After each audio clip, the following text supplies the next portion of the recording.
Quiet, please.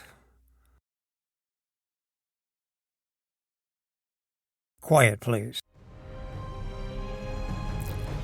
Foley Marra Studios presents Quiet Please, which is written by Wyllis Cooper, directed by Chuck and Megan Marra, and features Bill Attaway. Quiet Please for tonight is called 3. Practically nobody is named Sebastian, and I have taken in my lifetime a good deal of kidding about my name. Sebastian is an unusual name, and a great many amateur humorists seem to enjoy working on it. And when Evelyn Waugh's Brighthead Revisited came out, at least 7 of my friends sent me huge teddy bears. If you should happen to need a teddy bear. But I didn't come here to talk about teddy bears. I thought maybe you might help me. At least I can tell you. May I? Well, it's kind of, I suppose you'd say it's an obsession. Oh, on the other hand, I guess you have to have a thing quite a while before you can call it an obsession. This has only been bothering me since day before yesterday. So I suppose we'd better call it a premonition. See, I was walking down a street, and there was absolutely nobody near me. And a voice spoke to me, right in my ear. A very quiet little voice. It just said one word. 3. Did you hear it? Well, you must have heard it.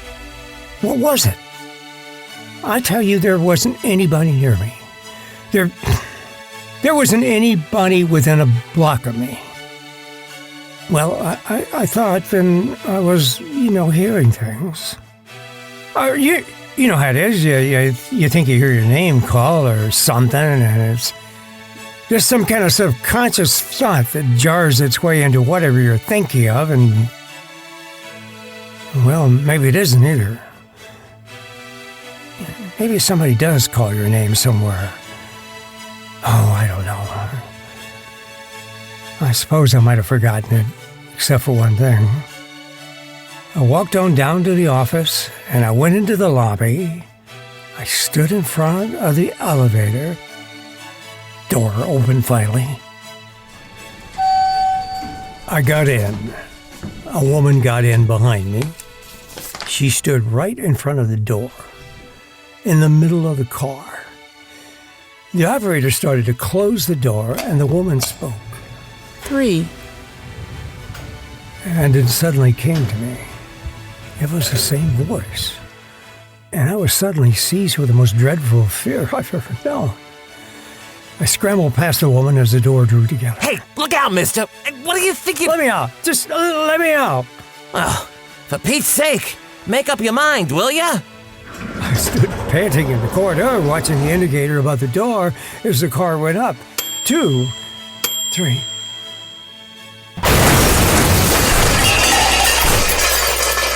We haven't found out yet what caused it. Apparently, though, the operator, who was a new man, mishandled the controls at the 3rd floor and the car dropped down to the sub-basement. There's no way of telling, of course, because the operator was killed. We think we're fortunate, however, that there was nobody else in the car. Did you hear that? There was nobody else in the car. Well, what about the woman who said 3? No, nothing more happened that first day. I walked upstairs to my office and stayed there, and I didn't do very well on that job the first day. Oh yes, I forgot something did happen. No, nothing like elevator thing. It was just the telephone. It rang 3 times at 3 o'clock in the afternoon. No, I know there's nothing unusual about a telephone ringing 3 times. Only this one, I picked up the receiver when it rang the first time, and it rang 2 more times. Telephones don't do that. That was all the first day. I went home very carefully. I remember I waited at the corner very conscientiously, until the number 3 bus went past. I'll never ride a number 3 bus again. I'll walk the extra 4 blocks and ride the number 12. Yeah, I was pretty conscious of that number. I saw 3s everywhere. 3 men in a restaurant. I began looking for 3s. 3 letters in my mailbox. And I found 3s everywhere. 3 pennies fell out of my trousers pocket when I was undressing. 3 of those black wartime ones made out of zinc or something. You don't see many of them these days. They look somehow sinister lying there on the bedspread. 3 black pennies. And all of a sudden I remembered. They used to put pennies on dead men's eyes. But there's 3 of them. I haven't got 3 eyes. And you know what? I said to myself, I wonder if maybe I have got 3 eyes. And I walked over to the mirror and I looked. No,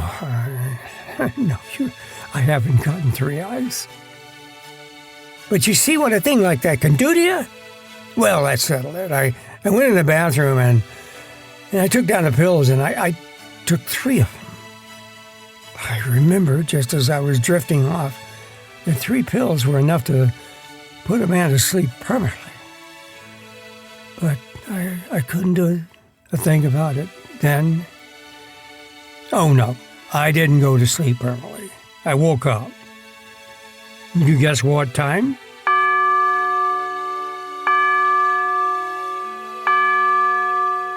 I didn't sleep anymore. I sat up and smoked cigarettes. When it was daylight at last, I dressed and went out. First, though, I counted the cigarette butts. I'd smoking 1 whole package and 13 besides. You can count it up. And the street was deserted early in the morning, and I walked past the movie house. Sign on the marquee said, last 3 days. Went down to the office, walked all the way, walked upstairs. This was only 7 o'clock in the morning, mind you. Unlocked the door, and there were 3 women in my office at 7 o'clock in the morning. Well, I just stood there and looked at her. Good morning, Sebastian. Who are you? My name is Lee, Sebastian. Well, what are you doing in my office at this time of the day? Sebastian, this is Ms. Dix. Good morning, Sebastian. I said, what are you doing in my office? And this is Miss Gay, Sebastian. Did you hear me? What are you doing here? Please, Sebastian. Will you answer me, or do I have to call an officer? I think we'll put the desk over here, Dix. I like it better along this wall, Lee. We'll have to have a new rug. And new draperies. Listen, you 3. Certainly, Sebastian. What is it, Sebastian? Speak up, Sebastian. I want to know what you're doing in my office. Oh, that. Don't mind us. No, of course not. Now, about the filing cases, Lee. I don't want them. Do you, Gay? I'm sure I don't. What are you doing here? Do you hear me? Why, Sebastian, we're just looking it over. Deciding on the changes. We don't like it this way. And what business is it of yours? We're going to move in here. You what? We're going to move in here. What are you talking about? I'm not going to leave. Yes, you are. I am not. Certainly you are, Sebastian. Are you people crazy? Why, no, Sebastian. Are you? Well, I don't know what you're talking about. Sebastian, come here. Over here, by the window. Come on. No, you're not going to get me to that window. I don't know what you're up to. I'm going to get the policeman. Oh, no, Sebastian. You're wrong. We're not going to push you out. I should say you're not. We don't have to. Of course not. Just look, Sebastian. I looked out the window, and right below me there was a sign on the movie house I told you about. Big red letters. They said, last 3 days. But I hadn't noticed it before, or maybe it wasn't there. The 3 had a big red X across it. and there was a 2 painted on top of it. And when my eyes had focused again, I turned around. There wasn't anybody in the room but me. Yeah, that's right. The door was closed, and there's only one door. The only thing that was different from the way I left it yesterday was the calendar pad on my desk. And there was just 3 pages left on it. And the top one had a big red X scrolled across it. I never take a drink in my life before 5 o'clock. And I seldom touch the stuff, but well, I do keep a bottle on my desk for an occasional client who likes to nip in the daytime. I took 2 nips. And I got very brave and very matter of fact when I downed the second one. Well, after the third one, I went out in the hall and I walked downstairs. The elevator starter was just coming to work. He looked at me with a very strange expression when the whiskey and I spoke to him in a loud voice about 3 strange women invading an office at 7 in the morning. And then he asked me, more or less politely, to describe the women. Do you know I couldn't remember a single thing about any of the 3? He looked at me as if I were crazy, and I remember what Dix had said. No, we're not crazy, Sebastian. Are you? I don't know. Maybe I am. A man can't be haunted by a number, can he? Or can he? Hey, you remember what I told you about being careful about the number 3 bus? Well, the number 3 bus rammed into a light standard last night and caught on fire. No, only one man was killed. I saw his picture in the paper. I thought there was something familiar about his face. And then it came to me, and I walked over to the mirror above the washstand in the corner. Why, that man looked enough like me to be my twin brother. Or to be me, for that matter. What is this thing? So then I sat down at the desk and I thought some more. Maybe I've been working too hard, maybe... Well, anyway, I got to do something about it. Yeah. But what? I'll call up Dr. Mandel, I say to myself. Dr. Mandel can tell me if I'm going crazy or what. Okay, give me the phone. Let's see, what's his number? 4087. Good morning. May we be of service to you? What? I said good morning. May we be of service to you? Is this Dr. Mandel's office? Oh my, no, sir. Is this 4087? This is the Beverage Funeral Parlor, sir. The what? The Undertaker, sir. Isn't this 4087? No, sir. This is 3333. How did I get that number? Well, I couldn't miss it that much. 4087. Good morning. May we be of service to you? Who is this? You dialed 3333, sir. This is the Beverage Funeral Parlor. I'm sorry. But I can't be that drunk. Good morning. May we be of service to you? Oh, I'm sure going to be. Where's that bottle? Is this the telephone company? Look here. There's an insane man who keeps dialing this number and telling me it's the wrong one. Can't you put a stop to it? For 3 solid hours he's been ringing this number, and we have clients of our own to take care of. Well, I don't care what you do, but stop that man. No matter what I dialed, it always came out 3333. I called Dr. Mandel. I called the police. I called Uncle Herbert. And always there was that man with a fat voice wanting to be of service. Good morning. May we be of service to you? That was yesterday. Today? Oh, yes. I woke up at 3 this morning. There was somebody in my office. No, I'm getting awful tired of these things happening to me, too. But you should complain. Well, it's not happening to you. All I want from you is a little sympathy, at least a chance to tell my story. I mean, just tell my story. I'm sorry. No, really, I'm sorry. This stuff is beginning to get me down. It's got me down. I don't know what's happening to me. Either someone's trying to make me lose my mind or commit suicide or something. It's true. All I can hear is... 3 women. 3 days. And now there's only one day left. The second leaf on my calendar pad has a big red X on it this morning. And everywhere I go, things happen in threes. I hear streetcar going. I hear automobile horns.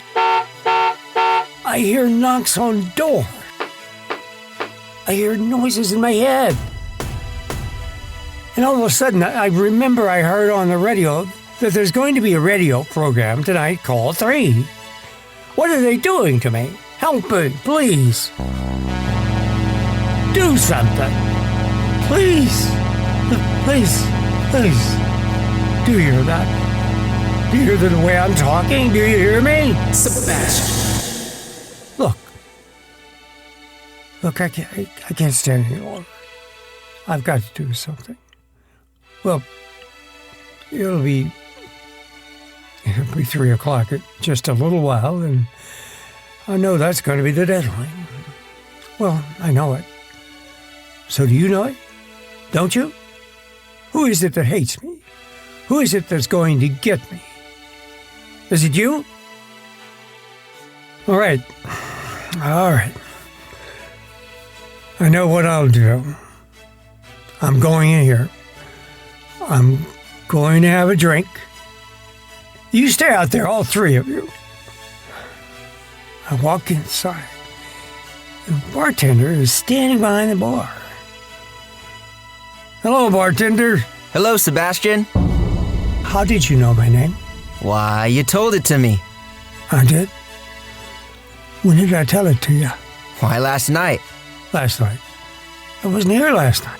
Well, this morning then. Why, I wasn't here. I've never been here before. Now, Sebastian, you got a hangover? Oh, I don't remember. Why, sure, you was in here with them 3 women. What 3 women? You know, the gals with the funny names. Funny names? Yeah, you know, all 3 of them with the 3-letter names. Dicks? Sure. Dix, Lee, Gay. The 3 threes. When was this, bartender? Oh, 3 o'clock this morning. I'm trying to pull myself together. I try hard. But my head's all mixed up. I'm getting scared, bartender. What are you scared of, Sebastian? 3. 3. Just 3. Oh, that reminds me. What? Fella telephoned just before you came in. Said he'd be here at 3 o'clock. Coincidence, huh? Who? He didn't say. Said if you wanted to call him back, call him at 3333. Yes, I know who he is. You want a drink? No, I guess not. No. Just talk to me, will you? Sure, Sebastian. Till 3 o'clock. What? Your friends will be here then. Oh, I'm scared. Why? Somebody's after me. That's so. What am I going to do? Well, I don't know anything you can do, Sebastian. Look. Talk to me. Just talk to me. Take my mind off of it. What'll I talk about? Anything. Except anything. Well, let's see. Just talk. Talk. I'm scared. Well, let's see now. Well, now you take names. Names? Sure. Like yours, for instance, Sebastian. It's a very odd name. I think I only seen it once before in my life. Where? On a gravestone somewheres. Oh, don't talk like that. Well, it is an odd name. It's unusual. Names have got a lot of meaning. Yeah. Yes, well, mine means reverenced, I think. Does it? Huh. Ain't that odd now. You still scared? Talk some more. I'm talking. What time is it? Little before 3. Talk. Well, talking about names. Now I got a funny name too for a bartender. You have? For a bartender. What is it? You are scared, ain't ya? Why are you looking at me so funny? Well, it's pretty near 3. Bartender, what's all this about 3? Well, I was gonna tell you a funny coincidence. Just talk. Just don't talk, please. Talk. Well, you're so worried about this 3 stuff. Talk, will you? Talk to me. Well, I was going to tell you about my name. What is your name? I mean, it's Joe, Tom, Harry, Charlie, Eloise, Mike, what? That's what's so funny. It's Dry. Dry. Well, that's very funny. Oh, that's extremely funny. Oh, that's funny, bartender. A bartender named Dry. A dry bartender?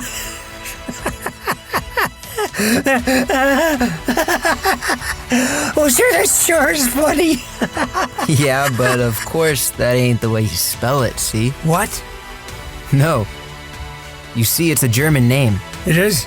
Yeah, sure. Spelled D-R-E-I. It means 3, you know.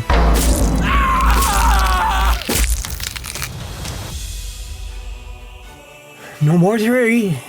No more 3. No more bartender named Dry. What do you suppose it was? I'm never going to hear any more 3s again, am I? Oh, yes, I am. You remember it? When the judge says to be hanged by the neck until dead? Dead.